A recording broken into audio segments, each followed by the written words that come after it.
श्री लक्ष्मी नारायण को मैं कोटि कोटि प्रणाम करती हूँ, मैं उनको कोटि कोटि नमस्कार करती हूँ।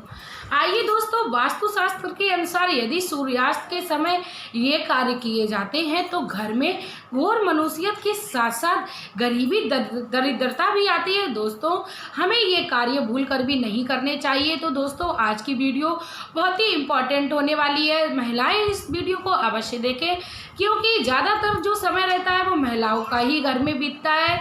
तो दोस्तों, इसके साथ ही आप लोगों से मैं एक रिक्वेस्ट और करना चाहूँगी कि आप लोग प्लीज़ वीडियो को लाइक कर दें और चैनल को सब्सक्राइब कर लीजिए, क्योंकि आज मैं बताने जा रही हूँ सूर्यास्त से जुड़े जो भी कार्य हैं वो हमें भूल कर भी नहीं करने चाहिए।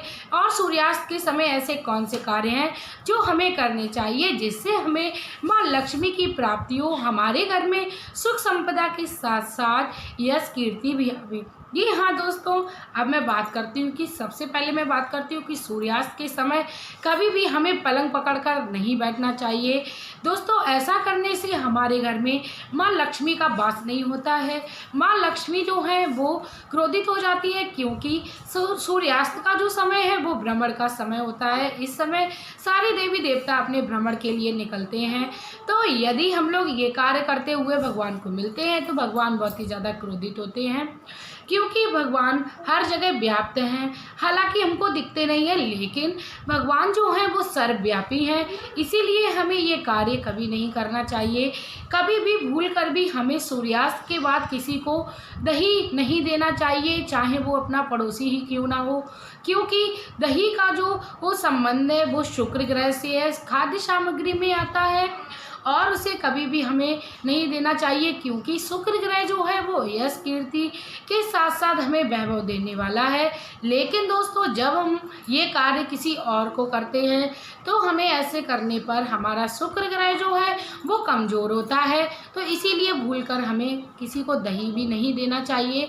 इसके साथ ही दोस्तों, अब मैं बात करती हूँ कि कभी भी हमें भूल कर भी शाम के समय यानी सूर्यास्त के समय घर में झाड़ू नहीं लगानी चाहिए, क्योंकि झाड़ू करने से माँ लक्ष्मी हमेशा के लिए कुपित हो जाती हैं और हमारे घर को छोड़कर चली जाती हैं। झाड़ू का जो सही समय है वो सूर्यास्त से पहले है। आप सुबह में झाड़ू लगाइए, लेकिन सूर्यास्त के बाद झाड़ू ना लगाने का विधान हमारे हिंदू धर्मशास्त्र में खूब अच्छे से बताया गया है। इसके साथ ही दोस्तों, मैं बात करूंगी कि सूर्यास्त के समय कभी भी हमें भोजन नहीं करना चाहिए और ना ही कभी सोना चाहिए, क्योंकि ऐसा करने से हमारे शारीरिक स्वास्थ्य पर प्रभाव पड़ता है। हमारा शारीरिक स्वास्थ्य जो है वो बिगड़ जाता है। इसके साथ ही हमारे घर में धन की हानि भी होने लगती है। हमारे घर में कई सारी परेशानियां जो हैं वो अपना घर बना लेती हैं। तो हमें सूर्यास्त के समय भोजन और सोने से भी बचना चाहिए। इसके साथ ही दोस्तों, अब मैं बात करती हूँ कि सूर्यास्त के समय हमें हमेशा अपने घर में जहाँ भी अंधकार हो वहाँ पर प्रकाश करना चाहिए।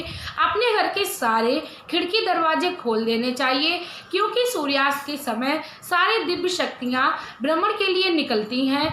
तो ऐसे करने से हमारे घर में माँ लक्ष्मी के साथ साथ अन्य दिव्य शक्तियाँ भी प्रवेश करती हैं। दोस्तों, सूर्यास्त के समय हमें पूजा पाठ करनी चाहिए। हिंदू धर्मशास्त्र में सूर्यास्त के बाद मंदिर में दीपक जलाना बहुत ही शुभ बताया गया है। इसके साथ ही मंदिर को हमेशा साफ सुथरा रखना चाहिए। मंदिर में कोई भी खंडित मूर्ति नहीं होनी चाहिए। मंदिर में 1 से 2 कभी मूर्ति नहीं होनी चाहिए। इसके साथ ही दोस्तों, मैं एक महत्वपूर्ण बात बता दूं कि कभी भी सूर्यास्त के समय ना हमें कर्ज देना चाहिए ना लेना चाहिए, क्योंकि सूर्यास्त के समय दिया हुआ कर्ज या लिया हुआ कर्ज कभी भी हम उस कर्ज जो हम देते हैं तो हमें कभी भी वो जल्दी मिलता नहीं है। यदि किसी ने हमसे कर्ज लिया है सूर्यास्त के समय तो उसके मिलने की भी संभावना बहुत कम हो जाती है। तो दोस्तों, सूर्यास्त के समय हमें कर्ज भी ना लेना चाहिए ना देना चाहिए। इसके साथ ही सूर्यास्त के साथ हमें अपने बाल को नहीं काटना चाहिए, नाखून को नहीं काटना चाहिए, क्योंकि बाल और नाखून को काटने से हमारे घर में दरिद्रता आती है। इसके साथ अशांति होती है। ज्योतिष शास्त्र के अनुसार हमें सूर्यास्त के समय पैर भी नहीं हिलाने चाहिए। इसके साथ ही सूर्यास्त के बाद हमें कभी भी तुलसी के पौधों को नहीं छूना चाहिए या अन्य किसी पौधों को नहीं छूना चाहिए, क्योंकि सूर्यास्त के बाद तुलसी का या अन्य पौधों को छूना वर्जित होता है। सूर्यास्त के बाद कभी भी हमें तो कभी भी पेड़ पौधों में पानी नहीं देना चाहिए। इसके साथ ही दोस्तों मैं बता दूं, मासिक धर्म के दौरान भी हमें किसी भी हरे भरे पौधे को पानी नहीं देना चाहिए। इसके खासकर तुलसी के पौधे में तो हमें पानी देने से हमेशा ही मासिक धर्म के समय बचना चाहिए, क्योंकि तुलसी में माँ लक्ष्मी का वास होता है और मासिक धर्म के दौरान किसी भी दिव्य या पूजन स्थान पर जाना वर्जित होता है। इस समय में महिलाएं ज़्यादातर आराम करें, पूजा पाठ की सामग्री को छूने से बचें। सूर्यास्त के समय हमें किसी के लिए अपशब्द नहीं बोलना चाहिए, क्योंकि ऐसा करने से हमारे पारिवारिक जनों में मनमुटाव होता है। इसके साथ ही हमारे घर में कलेश के कारण बनने लगते हैं और हमारे जो प्रियजन होते हैं वो हमसे बिछड़ने लगते हैं। ऐसा करना सूर्यास्त के समय वर्जित बताया गया है। इसके साथ ही दोस्तों मैं वास्तुशास्त्र की बात करती हूँ तो उसमें ये बताया गया है कि घर में कभी भी एक से या दो से अधिक चाकू नहीं रखने चाहिए। ऐसा करने से भी हमारे घर में पारिवारिक कलेश बढ़ते हैं, हमारे घर के लोगों में मनमुटाव होता है और ऐसा करने से हमारे घर में लड़ाई झगड़े के कारण बनने लगते हैं और नकारात्मकता हमारे ऊपर हावी होती है। तो दोस्तों कभी भी हमें अपने घर में ढेर सारे चाकू नहीं रखने चाहिए। दोस्तों कोशिश करें जब भी हम शाम को सोने जाएं तो चाकू को छुपा के रखें, क्योंकि सुबह उठ के सबसे पहले चाकू देखने से हमारे घर में नकारात्मकता हावी होती है। इसके साथ ही हमारा पूरा दिन जो है वो बहुत ही अशांत निकलता है, इसीलिए हमें चाकू सुबह सुबह नहीं देखना चाहिए। कोशिश करें जब भी हम सुबह में उठें तो भगवान की मूर्ति या भगवान का स्मरण करें। ऐसा करने से हमारा सारा दिन ही मंगलमय बीतेगा, क्योंकि भगवान की कृपा हम लोगों को सुबह सुबह ही मिल जाती है। दोस्तों घर में कभी भी हमें कांटेदार पौधे नहीं लगाने चाहिए, जैसे नागफनी का पौधा, क्योंकि दोस्तों बिना पत्ती वाले पौधे जो कांटेदार होते हैं वो हमारे घर को वीरान कर देते हैं। क्योंकि हम लोगों ने देखा होगा नागफनी का जो पौधा है वो रेगिस्तान में भी उगाता है। हम लोगों को हमेशा कांटेदार पौधों से बचना चाहिए जिसमें पत्ती नहीं होती है। इसके साथ ही दोस्तों मैं आप लोगों को बता दूं, तुलसी माता के पौधे के पास भी कभी भी हम लोगों को कांटेदार पौधे नहीं रखने चाहिए। तुलसी के पास कभी भी हमें गीले वस्त्र नहीं डालने चाहिए, क्योंकि गीले वस्त्र डालने से गंदा जो पानी है वो तुलसी माता में जाता है और ऐसा करने से हमें घोर पाप लगता है। दोस्तों वास्तुशास्त्र के अनुसार यदि घर में टूटे फूटे बर्तन हैं या हमारे घर में टूटा आईना है या हमारे घर में टूटी फूटी खाट पड़ी है तो हमें कभी भी अपने घर में नहीं रखनी चाहिए। ऐसा करने से हमारे घर में झगड़े बढ़ते हैं और हमारे घर में काफ़ी ज़्यादा जो मेरे प्रियजन हैं उनसे हमें बिछड़ने का ऐसा संकेत होता है। दोस्तों कभी भी हमें अपने घर में टूटी फूटी चीज़ों को नहीं रखना चाहिए और इसके साथ ही हमारे घर में टूटी ईंट या पत्थर भी नहीं पड़े होने चाहिए, क्योंकि ऐसा करने से हमारे घर में नकारात्मकता के साथ साथ हमारे जो रिश्ते हैं उनमें दरार आती है। इसीलिए हमें अपने घर में इन टूटी फूटी वस्तुओं को नहीं रखना चाहिए। दोस्तों घर में कभी भी मकड़ी के जाले को ना लगने दें, क्योंकि मकड़ी का जाला जहाँ भी लगता है वहाँ पर मुसीबतों का ढेर होता है, नकारात्मक शक्तियाँ वहाँ पर अपना वास करती हैं।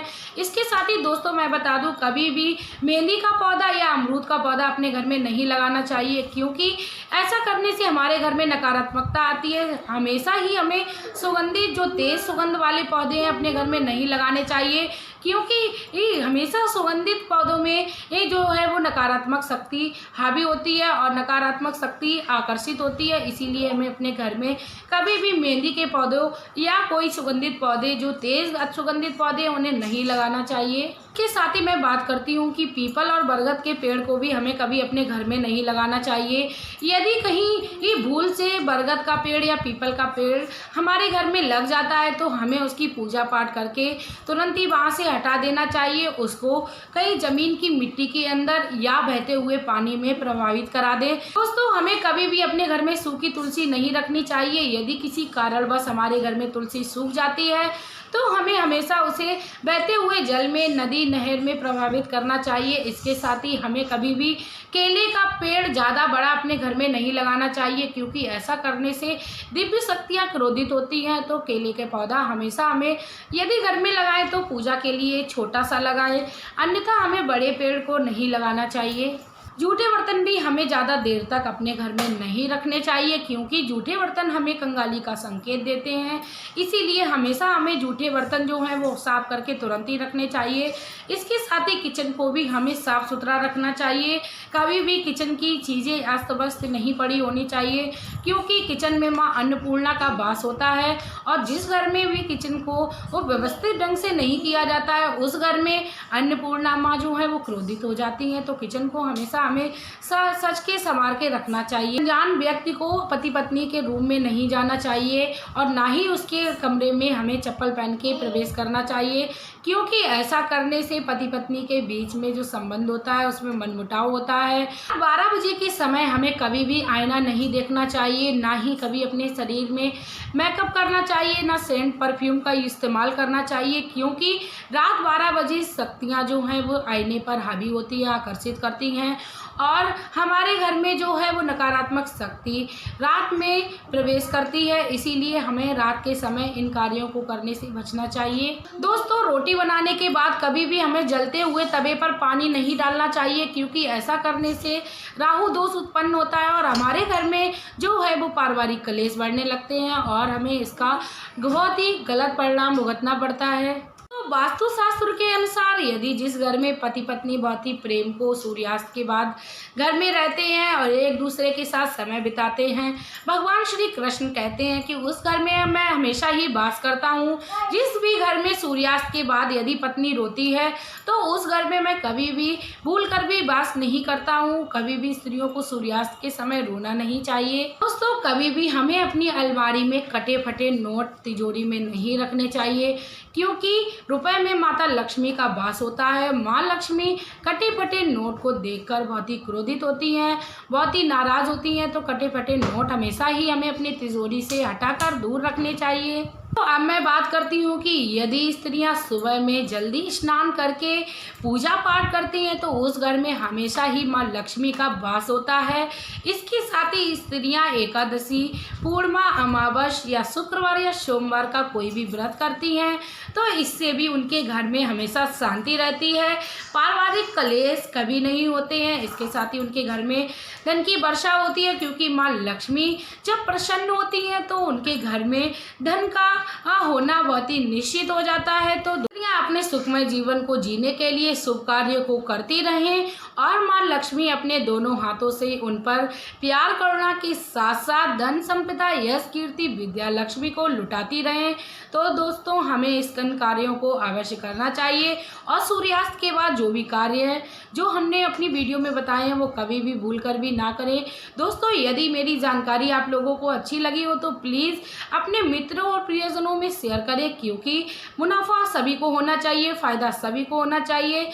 दोस्तों, मेरा वीडियो बनाने का मकसद सिर्फ यही रहता है कि हर घर में अपनी पुरानी परंपराएं प्रचलित रहें, हमेशा ही अपनी पुरानी परंपराओं का पालन होता रहे। दोस्तों, इसी के साथ अब मैं वीडियो में लेना चाहूँगी विदा। अपना प्यार और कीमती समय देने के लिए धन्यवाद।